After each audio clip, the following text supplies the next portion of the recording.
Thank you very much for joining us once again. Welcome to Pont de Politique. Umtungwa Uyongwa Malinge. Undima Kankumbuzo is welcoming you once again to this wonderful conversation on this beautiful, beautiful Sunday. It is the 27th of November 2022, and we are meeting once again. And I want you to make sure that you don't forget, you must follow us on Pont de Politique on YouTube. Make sure that you subscribe to our discussions and our conversations, which we have been having for the past many, many years. And we are also available on Twitter, and we are live there on Twitter as well.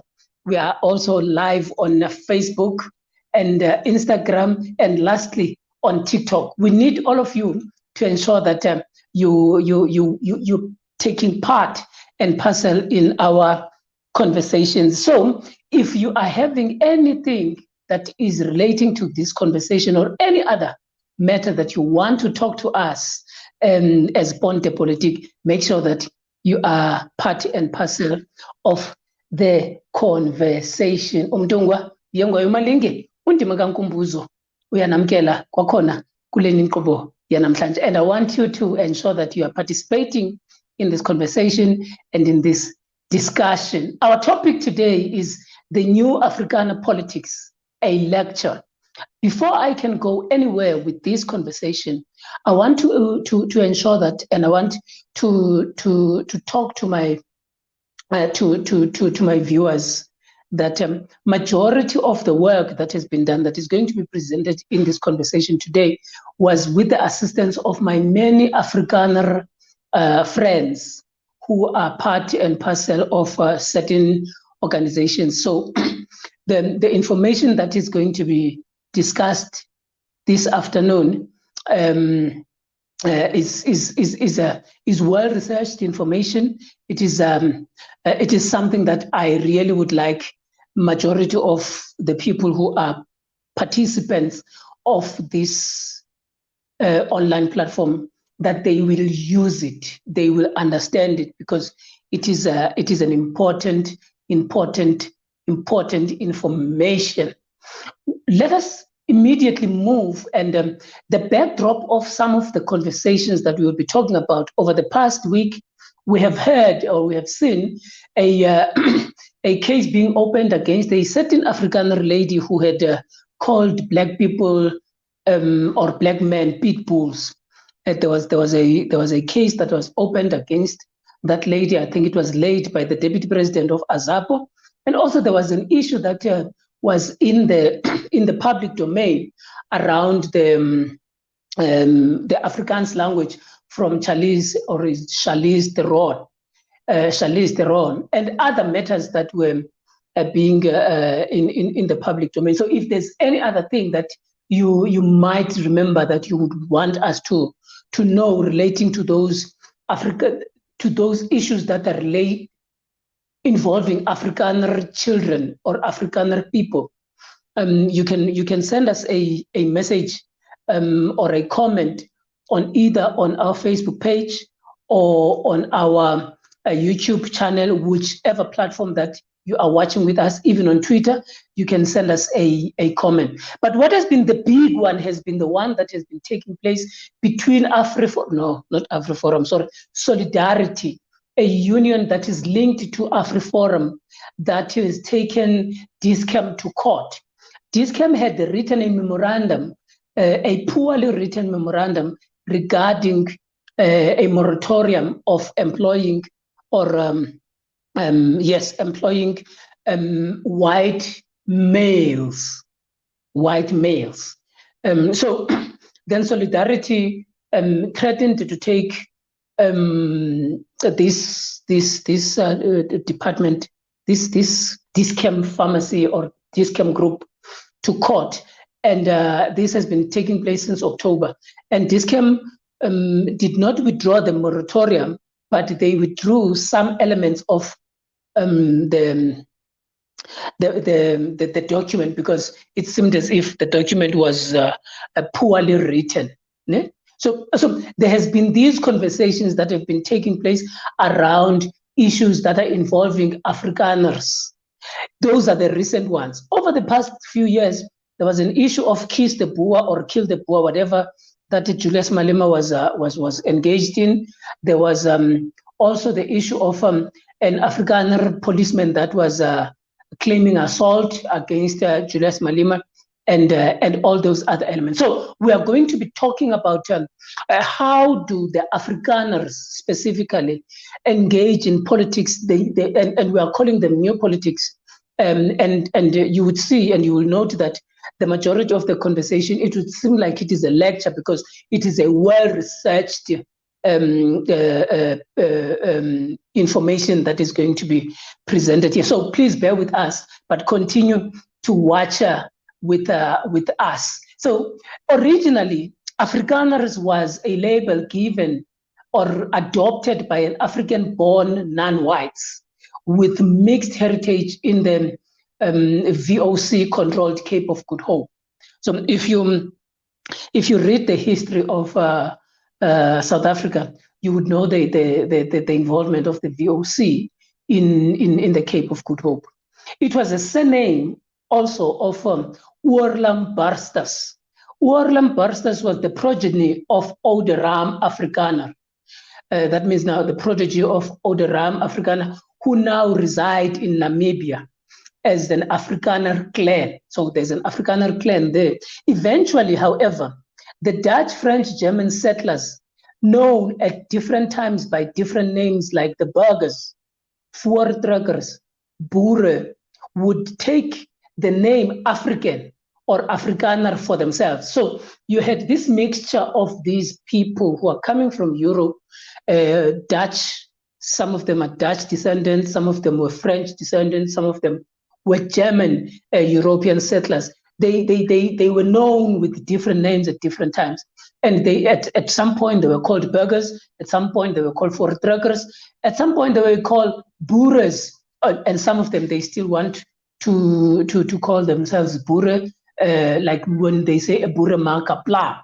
And these people at some point they expropriated the name African, but in their language, which is Afrikaner, for themselves. These can be understood as a self-distancing from their moniker European. That means the original European settlers.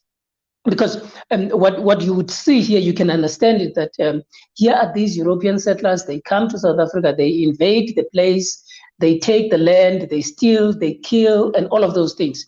But for them to be part or to be associated with the native place, they had to expropriate something. And in different times, at some point they expropriated the Springbok, at some point they expropriated the name African, which is what is called currently Afrikaner. And they wanted to distance themselves from the European settlers, the original European settlers, self-indigenization in the claim or to lay claim over the country, the land, and to delegitimize the British colonial project. Why is this important? There has always been a contestation between the European tribes or the European ethnics, with the Dutch, with the French, with the Germans, with the British, or the Britons, whatever you call them. So the Britons had an advantage of taking over or of expropriating the lands that would later be known as South Africa. And these now Dutch, French, German settlers who had then expropriated the name later as Afrikaner, they wanted to dissociate themselves from other European invaders or European settlers. And it can also be understood as an appropriation of the name of the entire continent for themselves and the relegation of the indigenous Africans to the labels of natives, Bantu, Black, and other several slurs. And this is one of the reasons why majority of people who are inclined to a Pan-Africanist orientation ideologically, they have had a problem with these ideas of being described as natives, of being described as Bantus, of being described as Blacks, because it was it was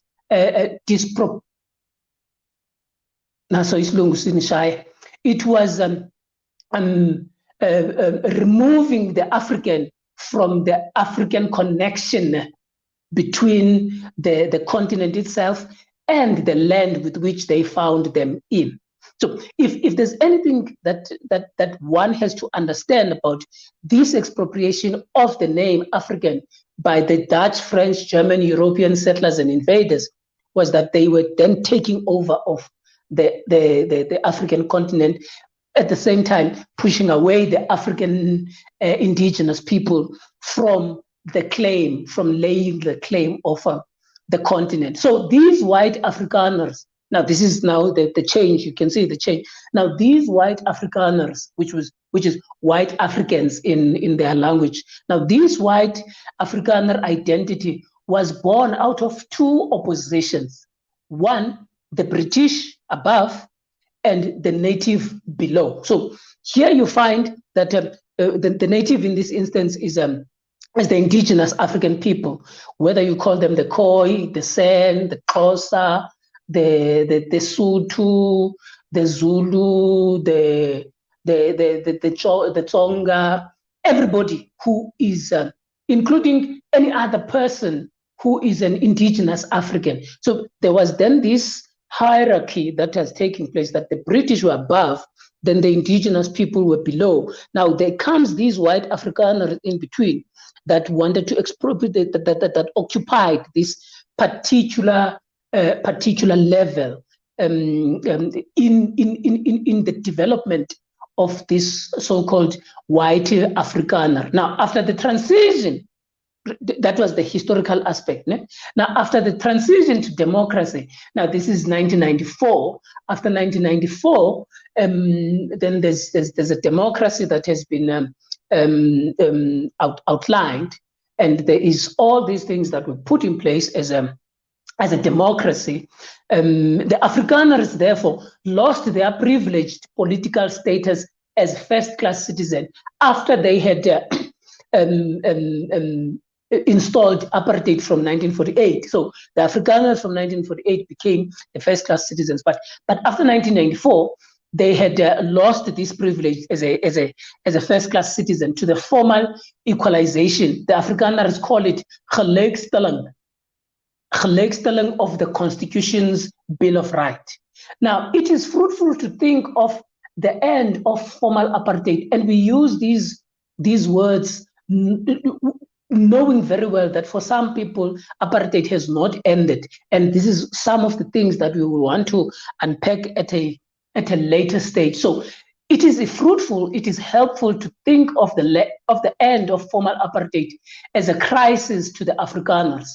The end of legal segregation and the relegation of Afrikaners to a regular citizenry, to a regular citizenship, can be understood as the realization of two perils, or gevaar in Afrikaans, of the realization of two gevaars. One, in the Afrikaner historical discourse, the number one is the red peril, and two, the black peril. Now, the Afrikaners call it the red peril, the rooi gevaar, and they call the black peril the swart gevaar. Swart gevaar, you see it extensively in the conversations around Helen Zille and all other European descendant settlers who are in South Africa and who are laying claim in that they are South Africans and indigenous, whatever the case that they call themselves. Now, as we are engaging in this conversation, I would love for you, colleagues and friends, viewers at home who are watching, to ensure that you are also sending your comments to so that we can be part of this conversation, even though the structure looks like it is a lecture of some sort. And I apologize for this. The reason is that this is a well-researched paper. It wanted to ensure that there are no loose ends. Now, in the form of the new ANC political elites, lied the double danger of communism or Marxism and black nationalism.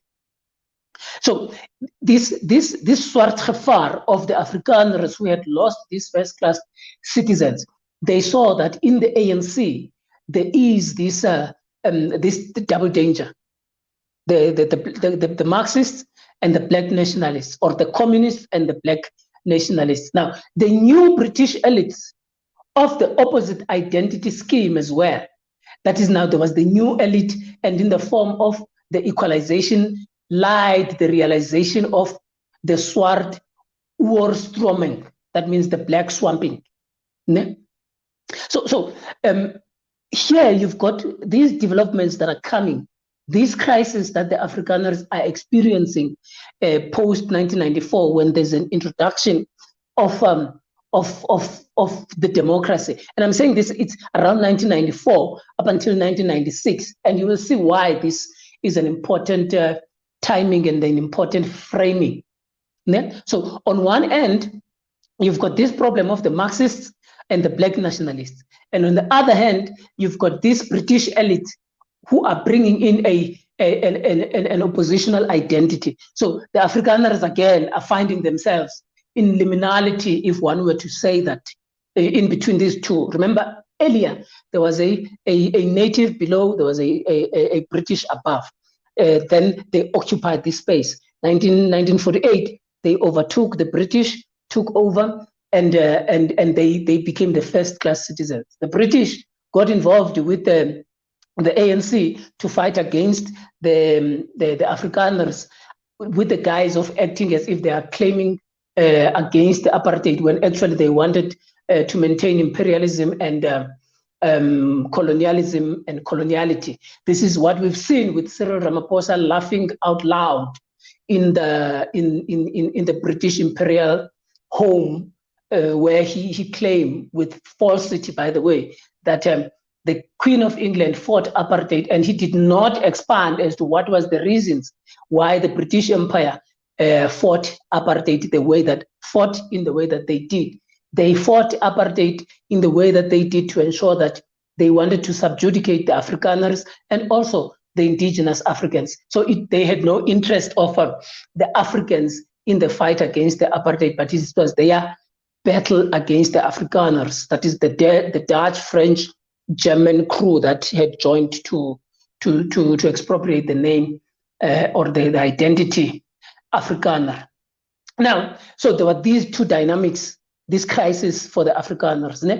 The British elite that is available in South Africa, then these so-called communists in the ANC, or these so-called Marxists in the ANC, and black nationalists. Now, the Afrikaners are in a crisis. Now, the figure of black nationalist Marxist elitism and concomitant majoritarianism in the ANC, or in that period of transition, stands as an ultimate threat to the survival of the Afrikanerdom, the idea Afrikanerdom. You see this mixture that you have found, which you have seen lately in South Africa, whether you don't know whether people are going left or are going right, or whatever it is. So that mixture that we are calling a concomitant became the most problematic issue for these Afrikaners and the survival of Afrikanerdom as an idea. Now, from issues of government and government intervention and spending to general problems like corruption, violent crime, and ailing service delivery, to the policies of affirmative action and racial redress, which DISCAM, in its poorly written memoranda, wanted to uplift, to farm attacks that were being pushed over the past few years by Solidarity and other Afrikaner-based institutions and organizations, and murders and impending expropriation without compensation, which I doubt it would ever be coming to fruition, to the post-apartheid landscape. These, all of them, they cast a crisis, and an entire crisis, to the Afrikaners, whites, and other racial and cultural and linguistic minorities in South Africa. All of these things that I'm talking about, you need to understand that these were some of the things that create or sought to reflect this crisis in the eyes of the Afrikaners. This was the crisis, and also not only them, but also other linguistic and cultural minorities in South Africa, like your Indians and others. Now, this is the context in which the new Afrikaner politics, therefore, operates. So the new, I'm saying it is new because we have inverted commas. This background is where the new Afrikaner politics operate. It is a space in which the old age fears of black swamping, black peril, red peril, and equalization, or let's use Afrikaans. I hope Charlize Theron is not going to be unhappy about the fact that I speak Afrikaans. I don't care even if she is, by the way.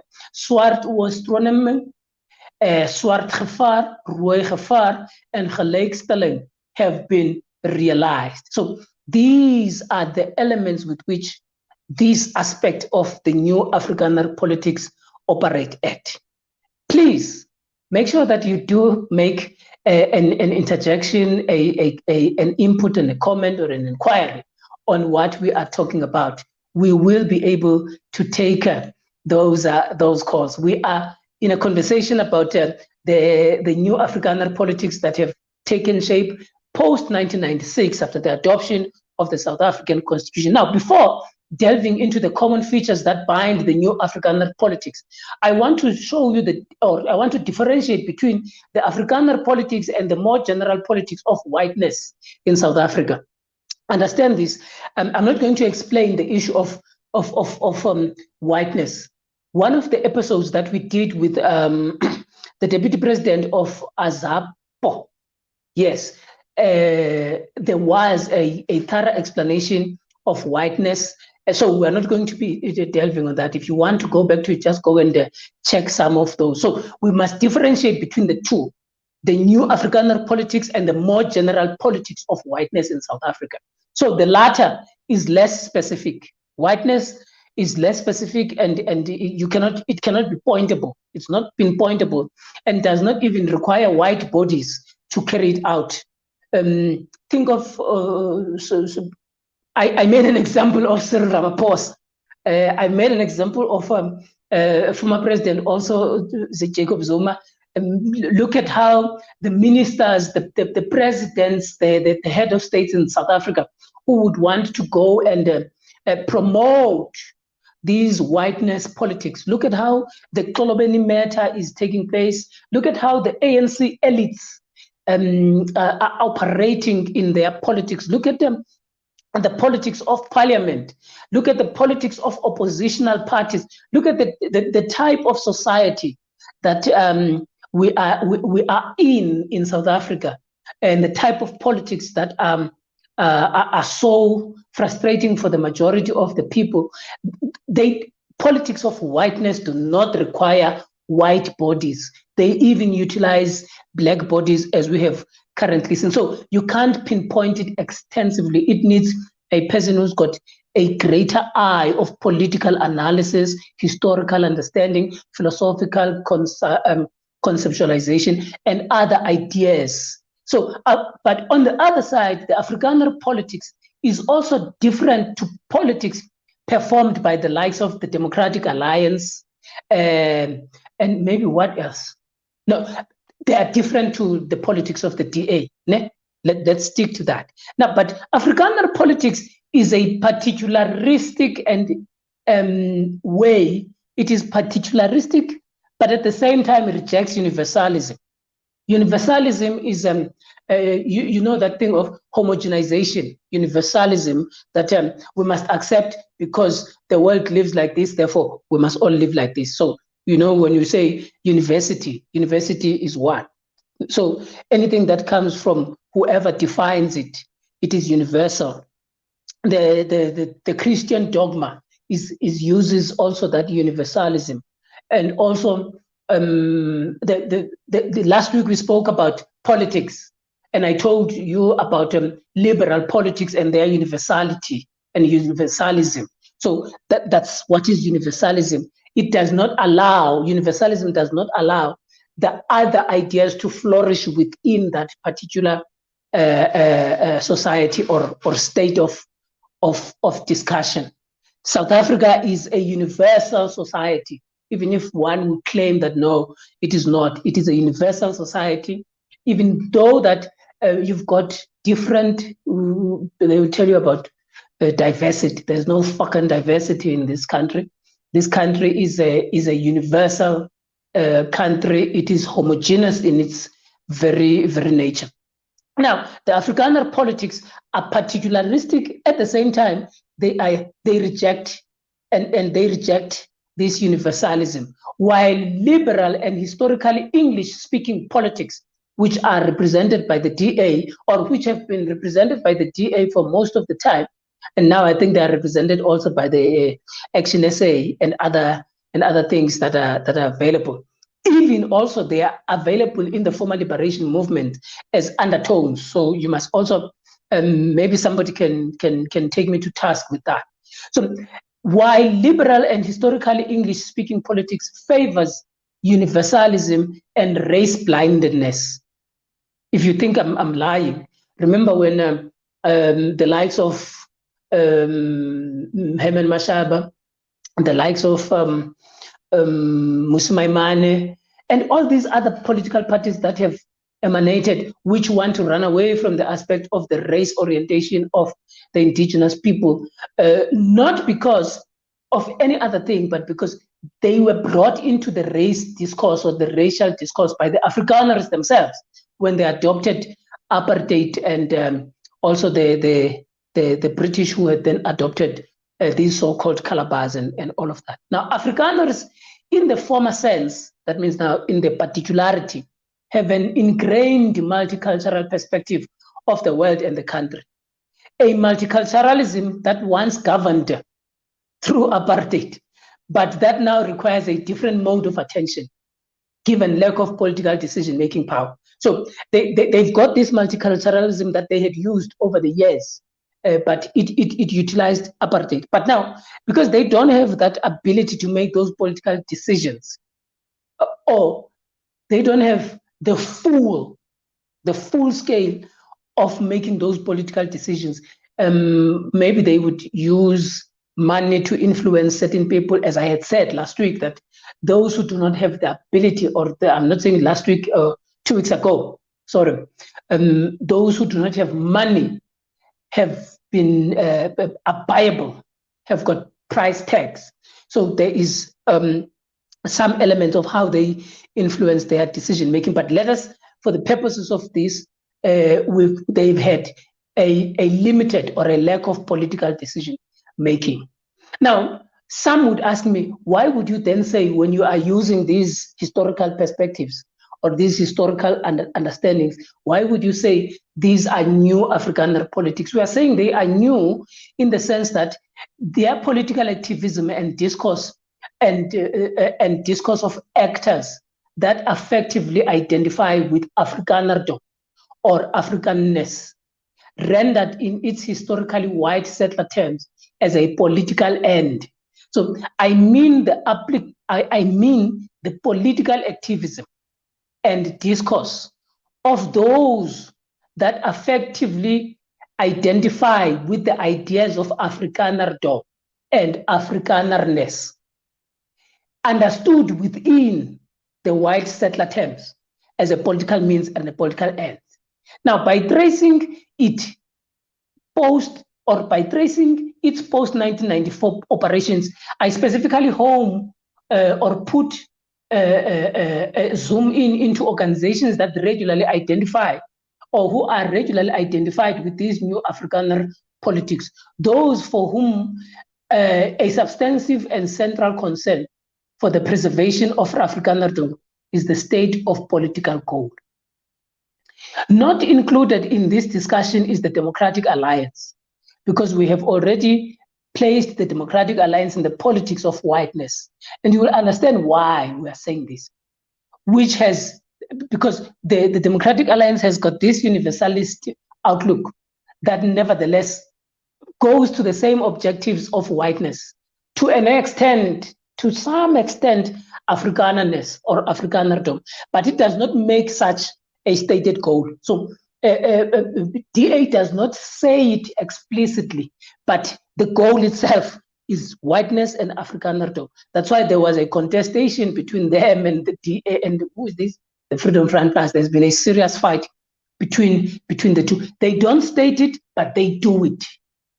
So we put them to the side on the basis of that. We're not going to include them in the conversation, but they are part and parcel of that group that goes towards that particular goal. What this discussion concerns with is more about the question: after the National Party disappeared and the English-rooted liberal DA became the opposition, where were the Afrikaners? Remember, Andile Mkutama once spoke about something relating to the people of the AWB, asking where have they gone to? So this is also the question that we're raising, that the DA then became, or the DP, then the DA became the opposition, the leading opposition party in South Africa. But what happened to the National Party? It disappeared. But what happened to the Afrikaners who were promoting that Afrikanerdom? Can you answer that? Maybe, please, viewers at home, give us an answer to those questions.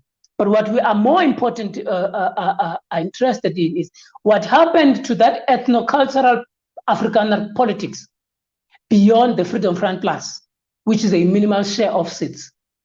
This is a less question about the Afrikaans-speaking population. Please, for you who are so-called coloreds, this is not fundamentally your question, because you vote for than one other identity or not. This is not about that. I'm raising this. It is less of a question about the Afrikaans-speaking population and who they vote for than one about Afrikaner identity. So I'm talking about the Afrikaner identity as it exists aesthetically and politically, and how its protagonists forward their objectives. Now, in the discussion, we'll trace the shape of the new Afrikaner politics by one, going through the list of some of the main and most visible organizations that speak a bit about, or that speaks extensively about Afrikanerdom, Afrikaner politics, and that ensure the new Afrikaner politics. Two, we're going to trace the transition to democracy via the far-right resistance to the end of apartheid. And three, briefly explain what happened to the Afrikaners in terms of party politics after 1994. Before we get to that, please answer this question. We want to know, from your understanding, where is those Afrikaners? Where did they gone to if they are not in the National Party, and the National Party has therefore disappeared? Lastly, do a case study on the do a case study on some of the most or primary actors in the post-1994 Afrikaner politics. Now, for the purposes of, because this platform is an educational platform, it must always be understood like that. You must understand which organizations are these. The new Afrikaner politics organizations are, I'm going to talk about an overview of the main ones. One, it is the Freedom Front Plus, which is found on freedomfrontplus.org.za. It is the Solidariteit, which is Solidarity. It is found on solidarity.co.za.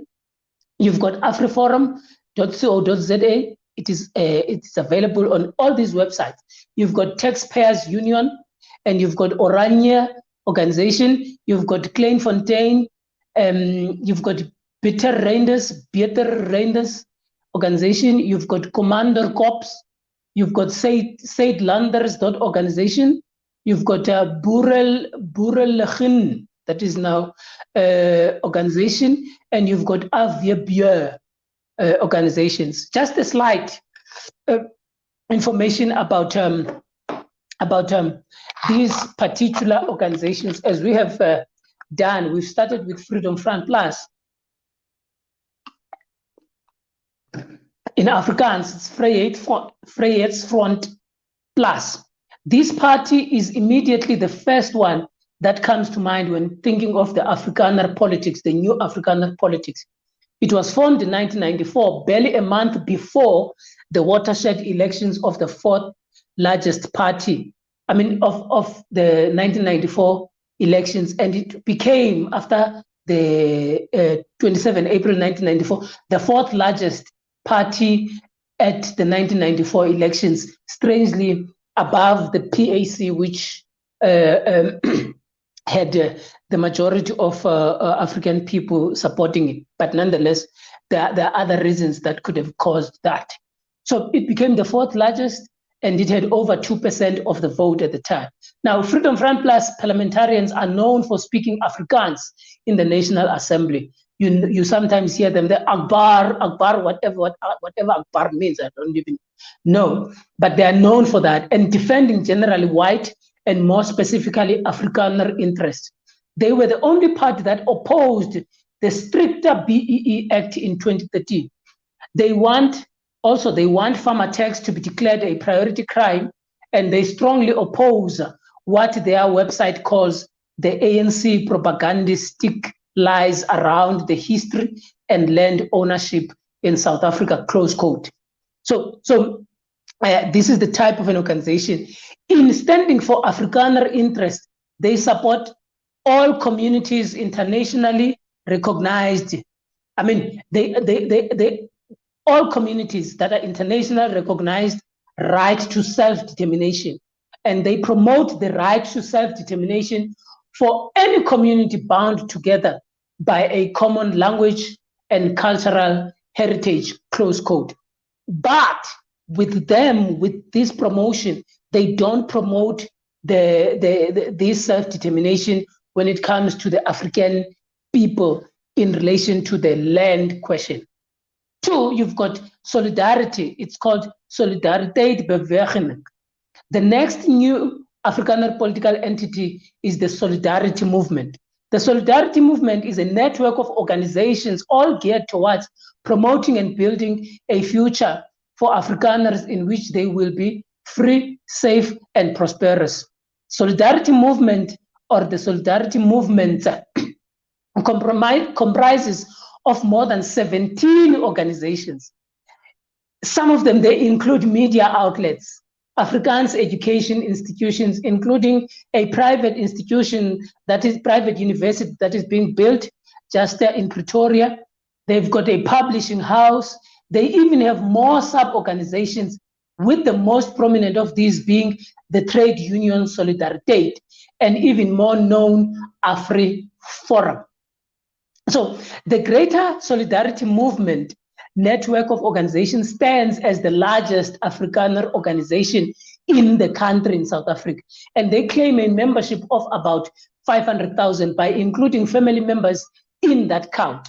So if it means, therefore, if they are in the family of this member who is a member of a solidarity, even the children by default, even the child that is 2 years, 2 months is part and parcel of that count.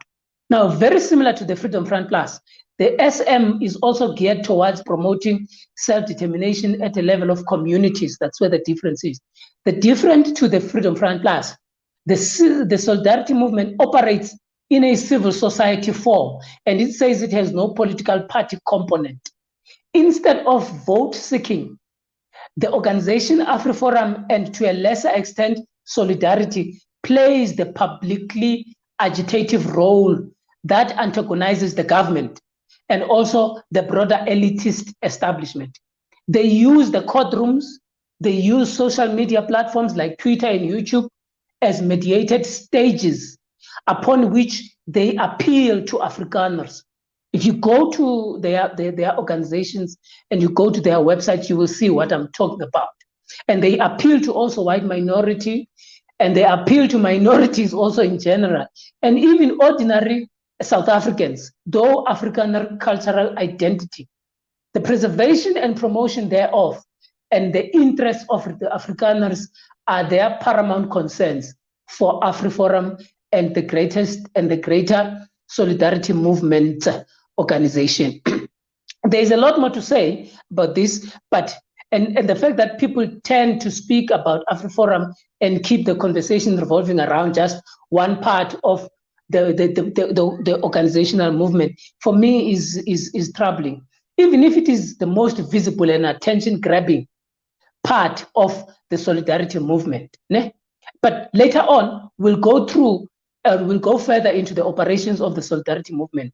For now, I'm just unpacking this organization. It is my view that the movement continues the primary actor. It constitutes the primary actor of the new Afrikaner politics.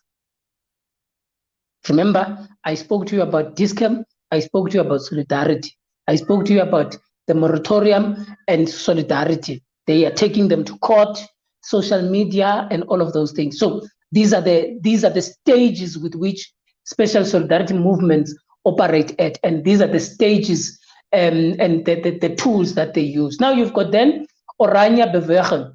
This is another well-known entity in post-apartheid South Africa. The Oranje movement is a territorial project of self-determination known by many South Africans as an all-white Afrikaner town that misses apartheid, or both, never know. I think they do. Here is a short excerpt from the Oranje movement website.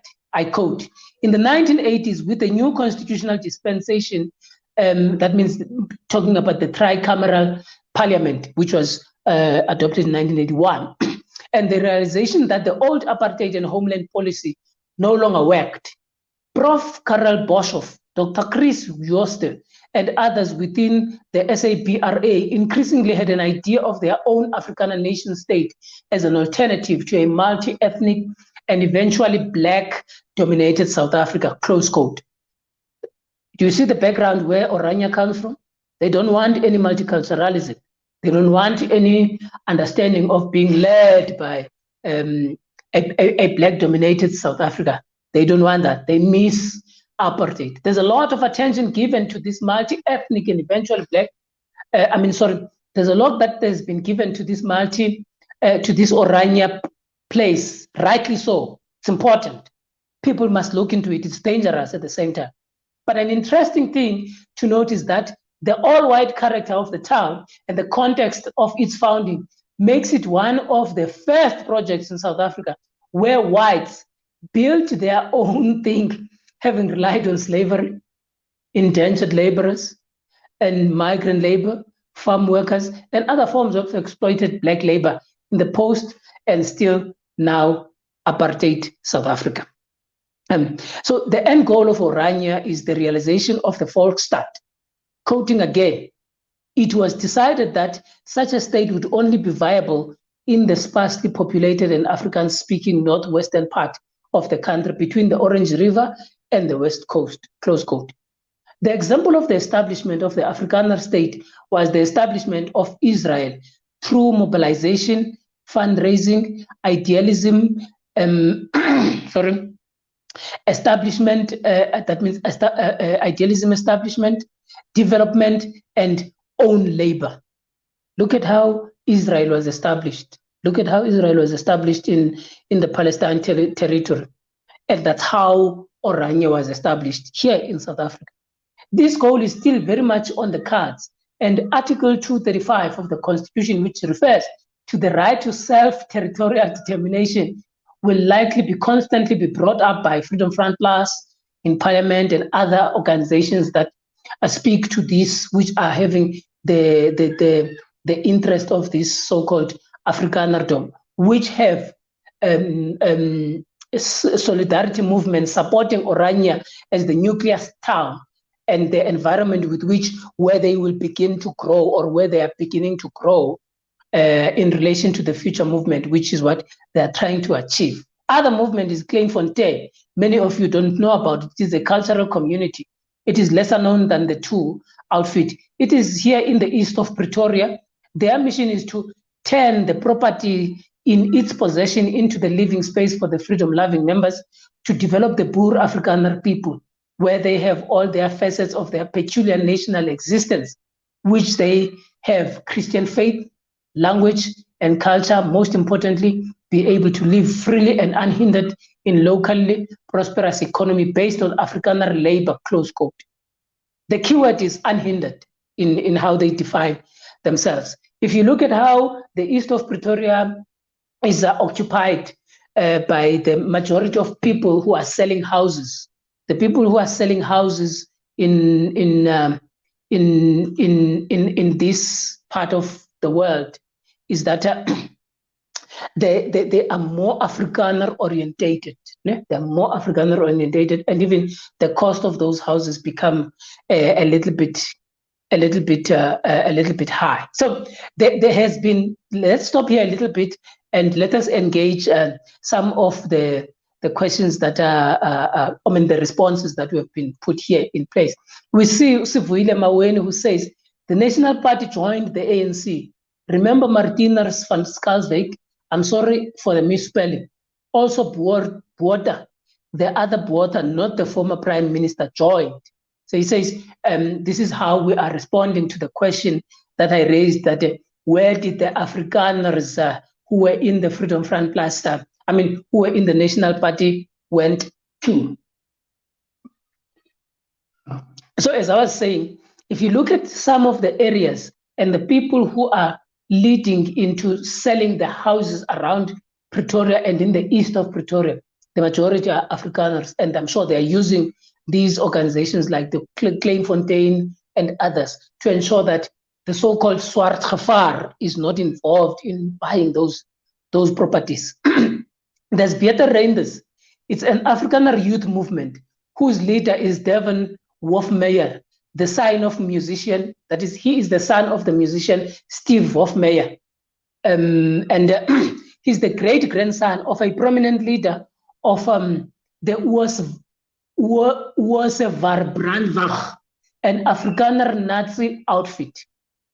So the Beter Reinders take their name from the Boer rebels after the end of the Anglo-Boer War.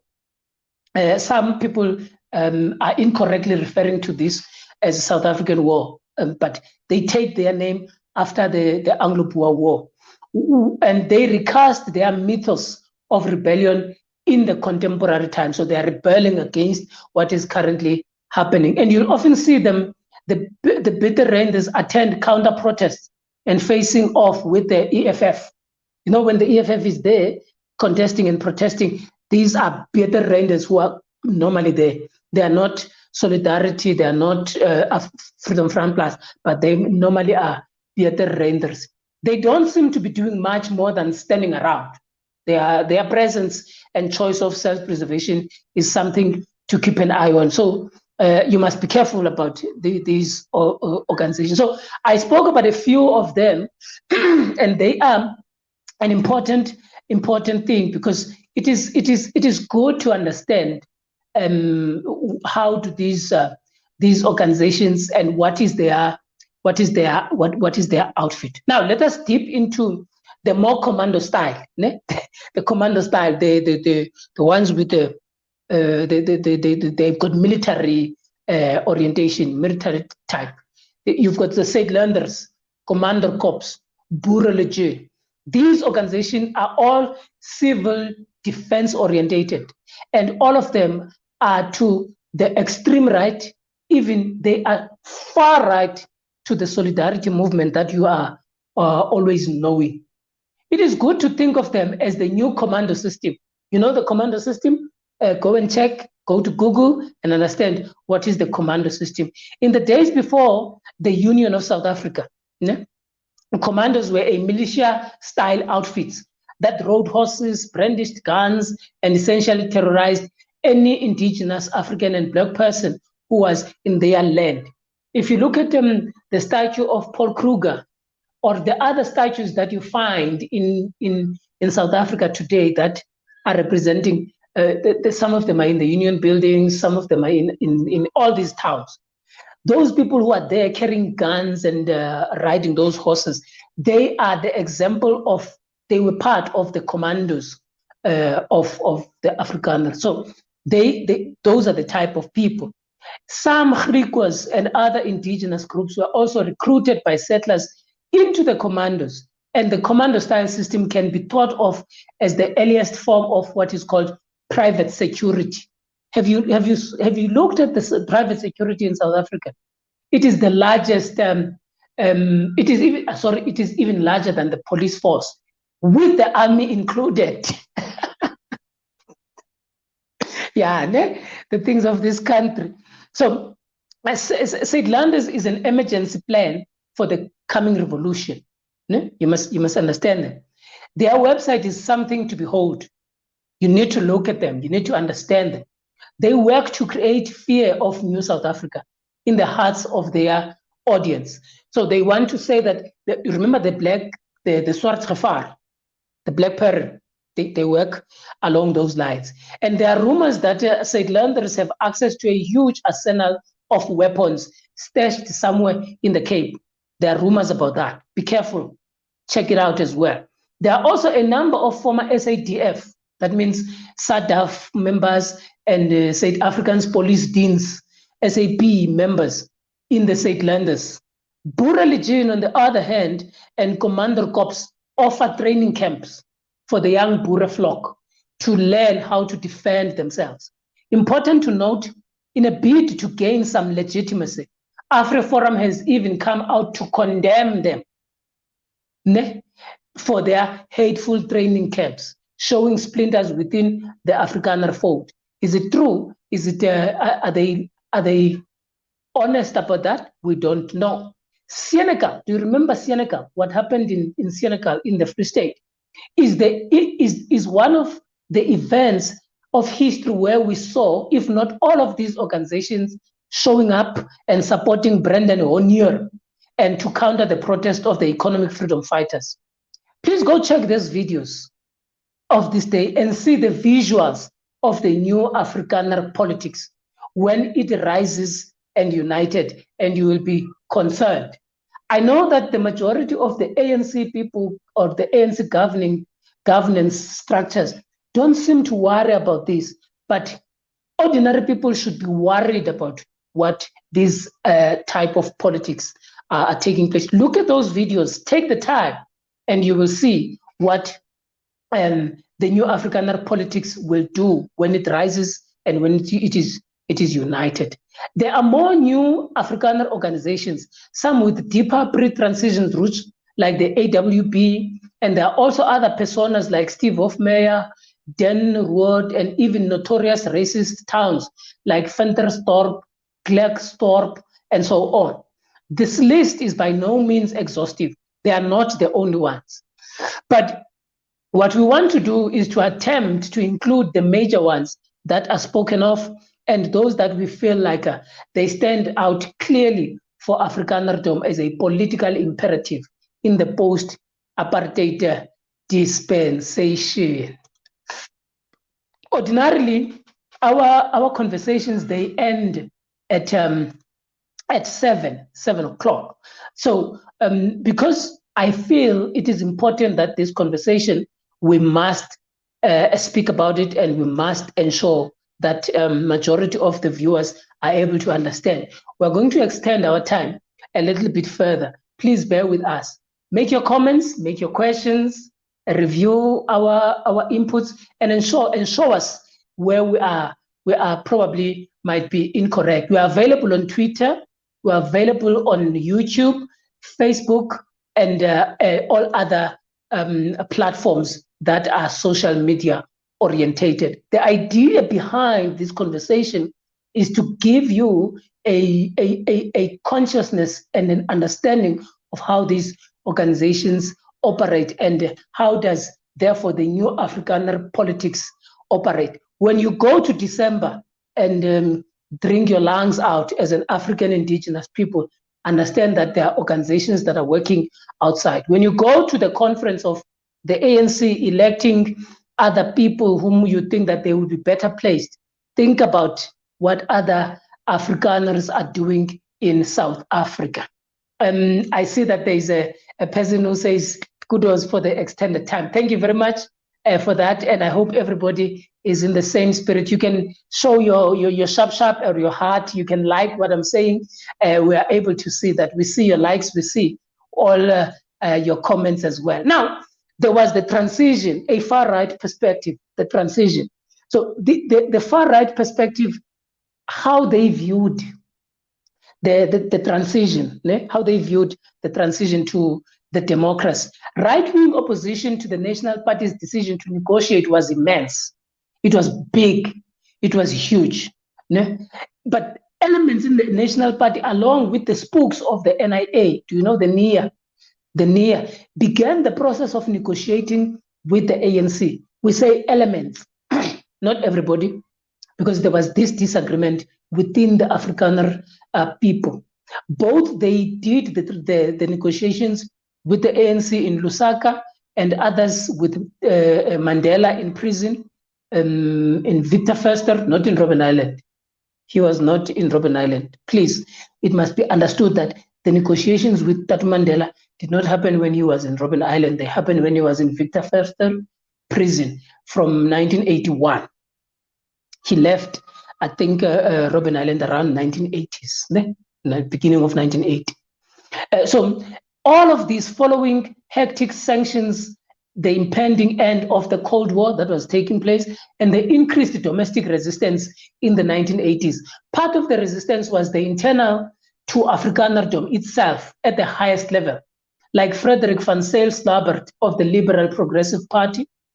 They call them the Verlegters in the Afrikaner Boerbond and the DRC. Notably, you've got the Beyers Nadir, Nico Smith, and many other academics like Saint-Pierre ter Blanche and Frederick de Klerk Broer Willem. These were the people who were contesting the Afrikaners, the Afrikanerdom that did not want to go for change. These people and more went to Dakar, Senegal, for a 1987 conference between IDASA and the ANC in exile. And they discussed broadly the future of democratic South Africa. Afrikaners going to the ANC, discussing the future of democratic South Africa. Whispers and rumors of an impending end of apartheid fomented the far right, and there was a backlash from these far right organizations. The separatist Afrikaner Volksfront, formed in the 1990s as a joint effort to resist the fall of apartheid and form a Volksstaat for Afrikaners, was founded by General Constant Viljoen and 3 other generals of the SADF, SADF. Now, this Volksfront included many security personnel from SADF and the CP, the police, South African police, and its members, whose leader was the president of the Volksfront. Other parties like the ANP, Boerenstaat Party, paramilitary outfits like AWB, and All-White Mine Workers Union. The Volksfront rejected the 1993 constitution. If you look at, there was a constitution that was drafted in 1993, which was to take through to the elections and then define what South Africa is going to be beyond that. So they rejected this. Their ambitions ultimately and definitely failed when AWB members went to Bophuthatswana and indiscriminately massacred Black people, at which point the Homeland Security Forces violently and heroically quelled the massacre.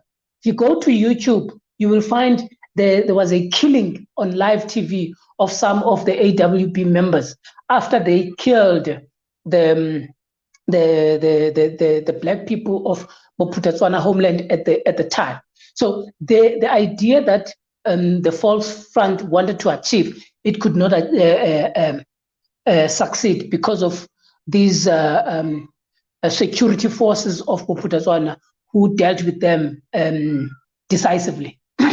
Now, then General Viljoen would leave the Volksfront and go and register a party. The party that we spoke about, the one is called Freedom Front Plus, for the watershed elections of 1994. Do you see where now this organization is coming from? Ne? And then, now, that was the idea of the transition. That's how we, from the right wing, we were saying, understand the transition from the right wing perspective and how they came about. Now, there was then Afrikaners and party politics in post-apartheid South Africa, which is our interest of this conversation. Now, to simplify the white politics of the immediate post-transition, the National Party took about 20% of the vote. The classical Liberal Democratic Party took less than 2%, while the Freedom Front Plus took just over 2% at the 1994 elections. This was the structure of the winners of the 1994. At the time of 1994, you must note that there was no checks and balances established to ensure that elections were free and fair. There was no institutions established to oversee these things. It was only the government, the IEC, and whoever was there. I don't know who is it, but this was the structure of the winners. It was the ANC number one. It was the National Party number two, which became the official opposition. It was the Inkatha Freedom Party number three, which also opposed to wanted a separate state of KwaZulu. And then number four was the Freedom Front Plus, which also opposed the Constitution of 1994. So these were the ones that became the top four after 1994 elections. By 1999, the National Party's efforts to garner support for racial minorities alienated their white voter base. That swung to the DP of Tony Leon, who would gain just over 9% of the vote, beating the National Party 6 a bit share. After the 2004 elections, the National Party had effectively disbanded. As William Maweni is saying, he said that they went into the ANC, they joined the ANC. For some people, I don't know, maybe they did. Yeah, I think they did join the ANC. Now, this then effectively disbanded the National Party, and the members would join the ANC or the Democratic Party, with some leaving politics. The DA had effectively become the new National Party at the time, by virtue of enjoying the bulk of white support and being the official opposition to the ruling ANC. And also the DA became the party supported by most voting Afrikaners. Most recently, at the 2019 elections, something similar to the National Party alienated the white voters occurred within the Democratic Alliance, but to a lesser degree. During the 2010s, the DA tried to build a party, I quote, a party for all the people, close quote, and adopted a twin goal of a campaigning on both white and black issues. The net result of this strategy was the alienation of the segment of the black and white voters of the DA. So there were those a majority of the white Afrikaners who came from the National Party. They were like, for track, we don't want to be part of this nonsense. You are bringing in now the Swartgevaar inside. Now, the 2019 elections, which had Mmusi Maimane as the presidential candidate, saw the party decrease in seats extensively for the first time since 1994. At the same time, the Freedom Front Plus increased. So meaning that those Afrikanerdom, or those who had an Afrikanerdom idea in the DA, shifted to the party established by Constant Viljoen, which many credit to the alienation of the conservative white voters. So you must rate them. You must rate this understanding of conservative white voters as Afrikaners during Maimane's tenure. And this led to him being kicked out, by the way, by Madam Zille. Now, the 2024 elections will be an analytical and predictive minefield right now, because we are not there. So we won't be able to explore that.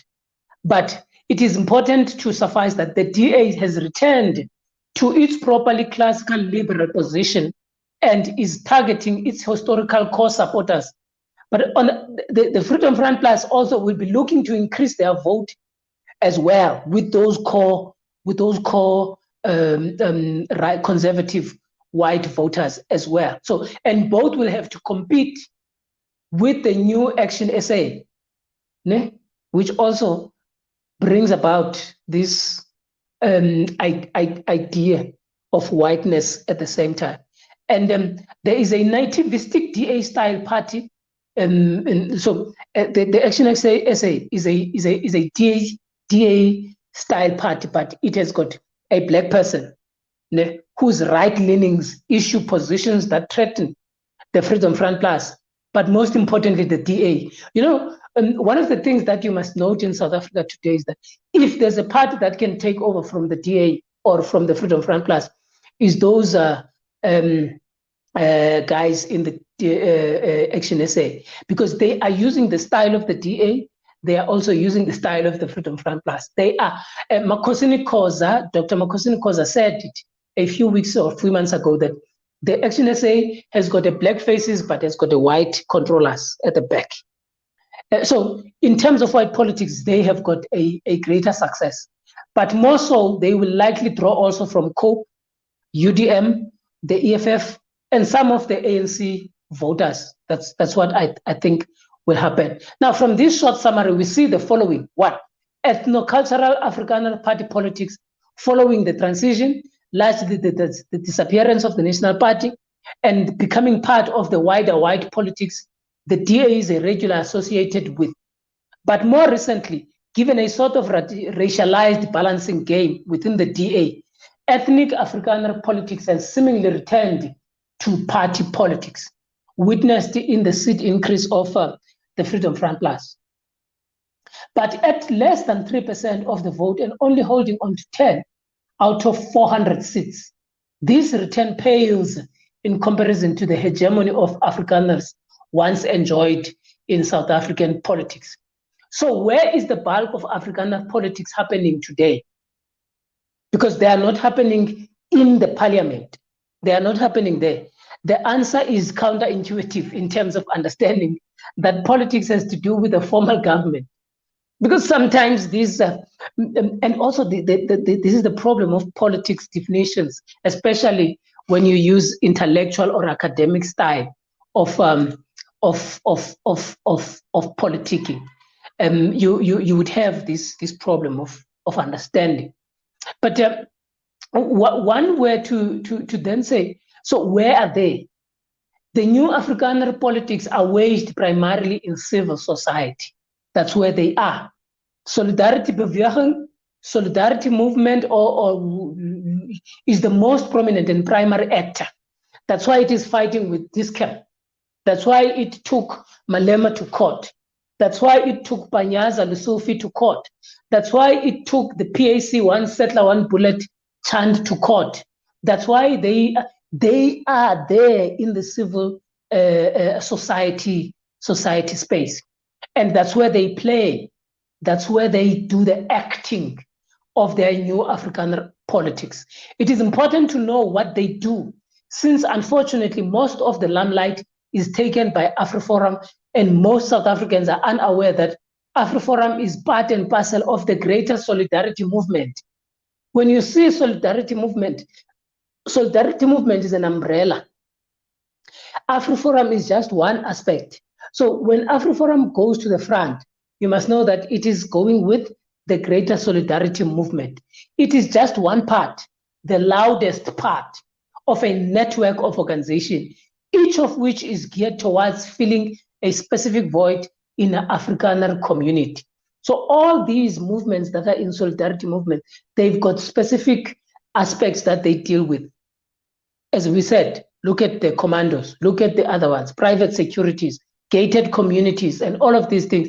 You've got securities one side. Do you remember during the FISMAS fall, at the University of Pretoria, they took out all their armory and went to fight the students. So you must understand this dynamic. Ne? That's where they operate. Before doing a bit of a case study of a solidarity movement, let us briefly trace some commonalities across organizations that are listed above. One, they are having a preservation of Afrikaner culture identity as an act of political identity formation. Two, there is a conservativeness in them. They've got a hierarchy, authority, law and order, organic communities, particularism. They've got Christianity, and their Christianity is Dutch Reformed Church Christianity. They want to claim an Africanness where they talk about self-indigenization efforts via the revisionist history. When we talk about revisionist history, by lying that the indigenous people who are here in South Africa come from somewhere, and they draw on the Western discourse of minority rights and protecting and portraying Afrikaners as under threat, and also portraying them as an African tribe, which is false. And also they have got this rebellious and heroic aspect, and also at the same time, the victim mentality that they always want to use when they talk about the farm matters, when actually you look at the statistics, the farm matters are so minimal in South Africa that they don't even make 1%. They also portray themselves as that they are being against rebellion, they are being against being bullied, but they are actually bullies. And also, they also have got this new elite anti-Afrikaner, anti-white, vengeful type of a people as anti-corrupt, and all of that. They perform these politics as if they are anti-corruption. They are claiming that they want to work as if they are similar to organizations like the EFF and their supporters, and all of that. They are those elements. Their new format is of age-old antagonistic identity. They are also Afrikaner self-determination, which has manifested itself in Freedom Front Plus, Zuid-Landers, AWP, Oranje, Kleinfontein, Volstad, and so on. And also the Solidarity Movement. They also have a way of casting aspersions against the state. And I'm not saying the state is good. South Africa and its governance is good. They also have this ability of casting aspersions. And also they use the usage of historical Afrikaner tropes and discourses to benefit their own ends. And they also utilize this understanding that Afrikaners are landowners and therefore their land is under threat. I've mentioned it already that there's been farm attacks. You know, when they would invoke that nonsense of saying no farm, no pap, no boer, no pap, which is nonsense. It is true in some element, but they are building those farms and those things on top of an indigenous lands that they have stolen and expropriated. They are anti the expropriation of land without compensation and land restoration and land repossession. They're saying there's a potential violence if this land has been taken. And for them, the land is a symbol of Afrikaner heritage and conquest. So by endangering the land, you are therefore threatening the Afrikaners. So these are some of the things that they put in place. Now, solidarity, the solidarity movement, Solidariteit Beweging, it started in 1902 with the formation of Transvaal Miners Association. And in 1913, they changed their name to Mine Workers Union, where white workers from the Mine Workers Union notoriously took part. If you remember this later, they came along with Afrikaner commandos in the Rand Revolt, where they killed more than 150 black people in the Witwatersrand before Prime Minister Smuts quelled them, killed them as well, about 122 striking miners. That is where they draw their history. The white workers were resisting rumors that white jobs were reserved under the threat they were going to be taken by the others. Ne? And now after the Rand Revolt of 1922, there was elections in 1924 that saw the National Party government, albeit in a coalition with South African Labour Party.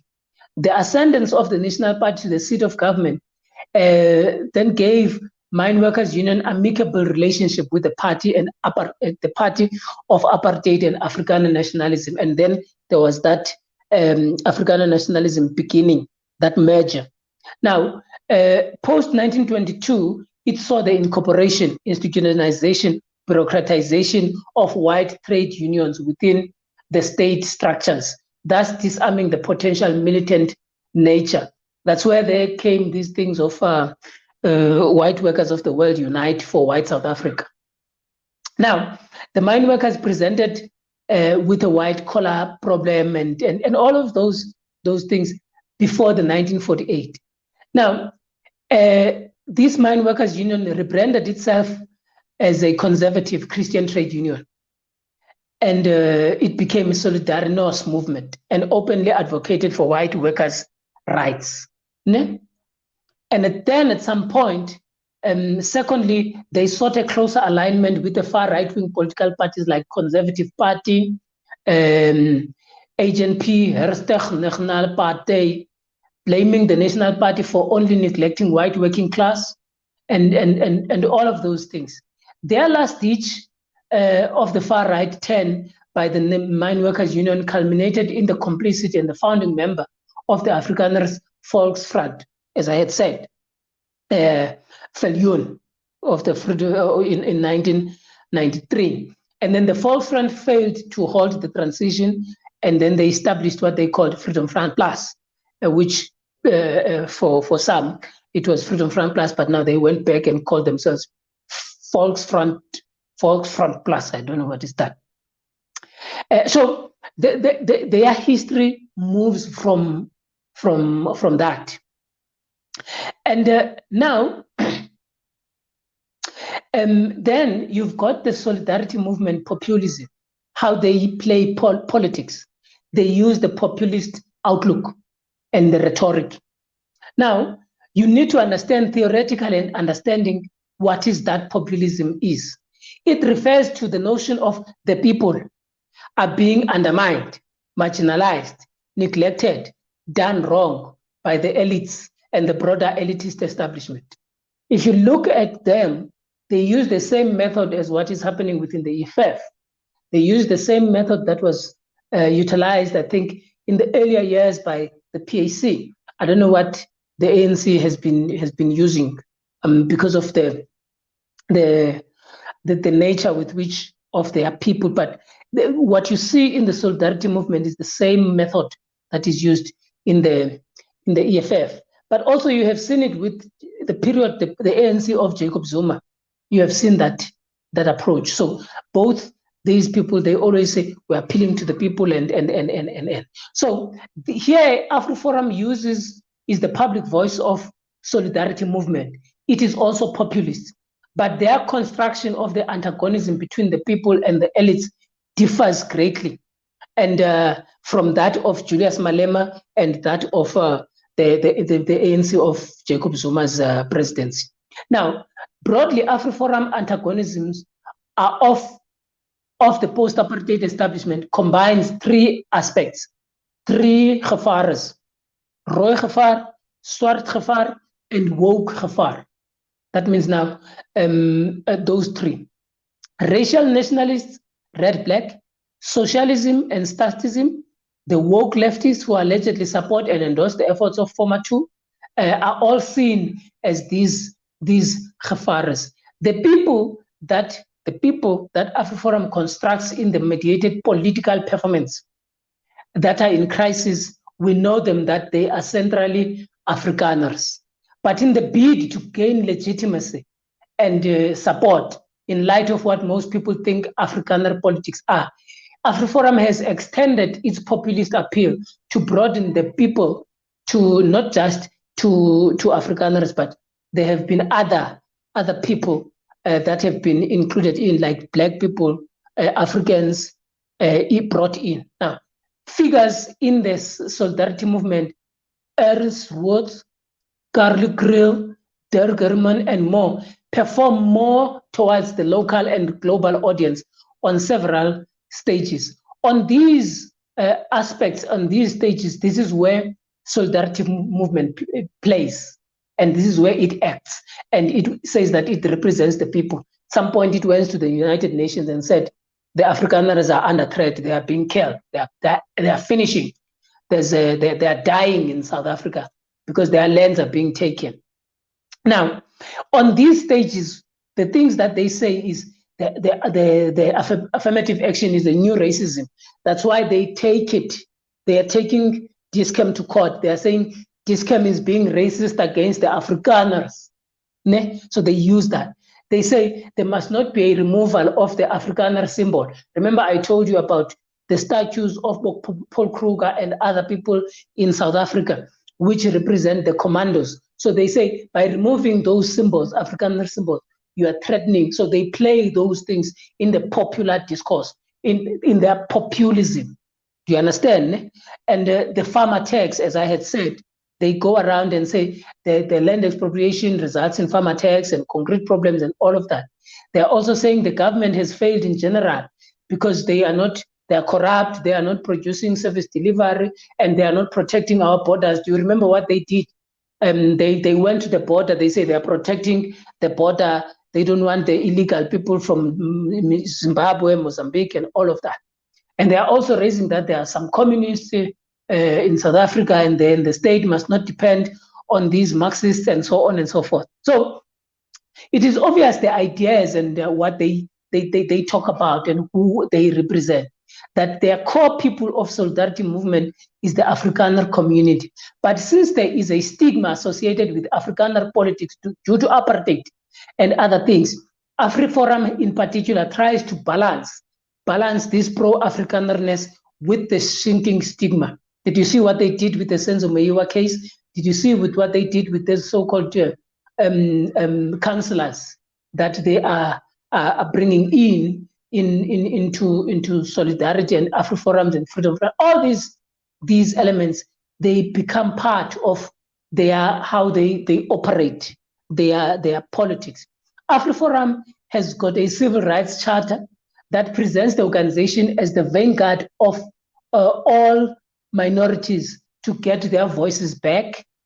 They claim that minorities are presented in the forward as having lost their public voice. So the charter makes but no mention of the reasons of this loss, which we know the reason of that loss, it was the end of apartheid. The implication, considering the broader context of Afri-Forum and solidarity movements activism, is that majoritarianism of the political elites in governance has shut out minorities from decision-making process in favor of the majority. This is very similar, but less specific and broader to how Afrikaners are portrayed as being alienated by the anti-Afrikaner ANC regime. Now, if then you want to understand where are they? Where do they operate? I'm going to stop here. But if you want to understand where do they operate, I showed you the stages, and I showed you what is their interest. Now, as a way of trying to close off, because we were talking more about those that are in the public domain, and we're talking about the characters that are in the public domain. We spoke of Ernest Words. He is stirring the global pot of white panic at the thought of becoming minority. So he's the one who stirs this antagonism that is taking place in South Africa between so-called whites and the blacks is stirred through the solidarity movement. And indeed, the antagonist politics of the new Afrikaner of the post-apartheid South Africa will likely feature strongly in the event of white supremacist transitional social movements. Should the global white supremacy become more violent and outspoken, as it has tended to do over the past 5 years? You've seen most. When there's a clash between the EFF or any other people who are contesting something that is Afrikaner orientated, it ends up in violence. It is very important to keep the tabs on these international activism of solidarity movement, while at the same time looking at the domestic ones, because most of this occurs on YouTube. Several podcasters associated with the right wing, whether classical liberals, conservatives, or whatever you have in South Africa, have discussions on live streams and recorded videos that circulate the same perspectives and propagandas on the current events, and they are consolidating an echo chamber of the right wing thought in South Africa. They broadcast this into the world. Many of you don't want to subscribe to my channel because you are of the view that it is not important. But the right-wing Afrikaners are subscribing to those channels on the other side. Many of you want to subscribe to channels that are talking about gossip, umgosi, and things that are not, and I'm not saying You should not do that. But you have neglected the platforms like Pond the Politik, platforms that are ensuring that your ability to understand the events that are taking place in South Africa, the politics of South Africa, how you understand them. You have neglected these platforms of Pond the Politik. You don't watch, you don't comment, you don't subscribe, you don't share, you don't do anything in relation to that. But the right-wingers, they are performing into a global stage, and they do not have a counter. Even the ANC government is not countering them. Even the popular podcasts that are here in South Africa today that are talking politics, they don't counter that type of an internationalist outlook of these right-wing or new Afrikaner politics. So you need to understand that it is important that the platforms like Pond the Politik are supported by you guys. Make sure that you subscribe. Make sure that you make even your family members to subscribe to these platforms. It's been a year and a half now trying to give the African people a perspective that is not available in the popular media. But unfortunately, our people are not following up. We are not supporting these initiatives that are taking place. So there are recorded videos that are taking place, live streams that are happening across the globe. Millions and millions of people are consuming this propaganda that is coming from, especially from the solidarity movement. And even the analysis of the events that are taking place on Twitter, you are not retweeting these things because you have not taken the time to absorb the understanding of why Pond the Politik is established. And Pond the Politik is of the view that you need to understand how politics are defined, played, and are done in South Africa post-1994. With that being said, I would love that you can ask everybody from your family, from the older one to the child, even those that are only having data at specific time. Please subscribe to Pond the Politik. Please share our work on Twitter. Please share our work on Facebook. Follow us in all the platforms. There is no other podcast that can give you this type of a chunk of information that relates to politics in South Africa. Pond the Politik is number one when it comes to that. So, as we were saying, that Solidarity Movement broadcasts these things to the world. They've got channels like Conscious Karakal, who is a prominent Afri-Forum member and a visible leader, Big Daddy Liberty, Roman Kabanak, and more, often endorses the efforts of Afri-Forum, anti-farm murder campaigns, property rights campaigns, and generally right-wing issue positions. They are regularly platforming themselves, and they have Ernest Rhodes, Helen Zille, and others, and therefore they are globalizing the South African state in the right-wing perspective, and they are putting these culture wars into the world, especially to the United States of America. I plead with you, kindly ensure that we form part and parcel of this platform of Pond the Politik and ensure that we are being supported, because there is no movement whatsoever that has, no podcast whatsoever that is able to ensure that you get this type of a conscious conversation. Our conversation today is a little bit deep, it's a little bit serious, it's a little bit academic at times, but it is an important thing. What are the takeaways that I have brought to you as I'm getting off, one way to say, as I'm disembarking on this serious conversation? These are the takeaways. The new Afrikaner politics is mostly happening in the civil society through non-governmental institutions. Two, new Afrikaner politics is all about self-determination in the face of a crisis they view as the Black Peril or the Black majoritarianism that is led by the ANC elites and figures like Malema and the PAC, who are going around shouting one settler, one bullet.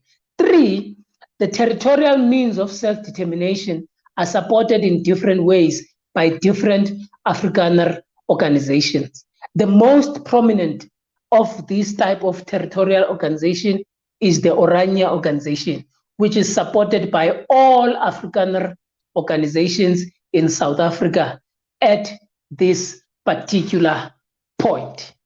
This is the end of our conversation for today.